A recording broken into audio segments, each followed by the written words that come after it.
নবীদের বৈশিষ্ট্য হচ্ছে নবীরা যেখানে মারা যায় ওখানেই কবর দিতে হয়। জানেন এটা?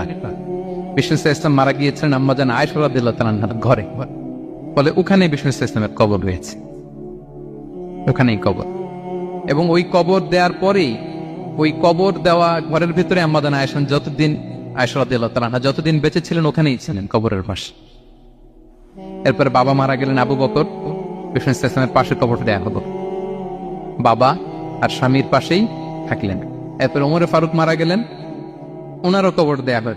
কিন্তু এখন তো আর বাবা আর স্বামীর সাথে পর্দা নাই, ওমরে ফারুকের সাথে তো পর্দা আছে। তো তখন তিনি ঘরটা হয়ে গেছে ছোট, 3টা কবরে অনেক জায়গা স্পেস নিয়ে গেছে। এখন অল্প একটু জায়গা পর্দা টাঙিয়ে দিলেন ওমরে ফারুকের সাথে পর্দা হিসেবে, ছোট্ট একটা জায়গায় যতদিন বেঁচে ছিলেন ওখানটাতেই ছিলেন। ওমরে ফারুক যখন আমিরুল মুমিনিন খলিফা, তখন ছেলে আব্দুল্লাহকে পাঠিয়েছিলেন যে যাও একটা অনুমতি আগে থেকে নিয়ে রাখো আম্মাজান আয়েশার কাছ থেকে, যেহেতু ঘরটা ওনাকে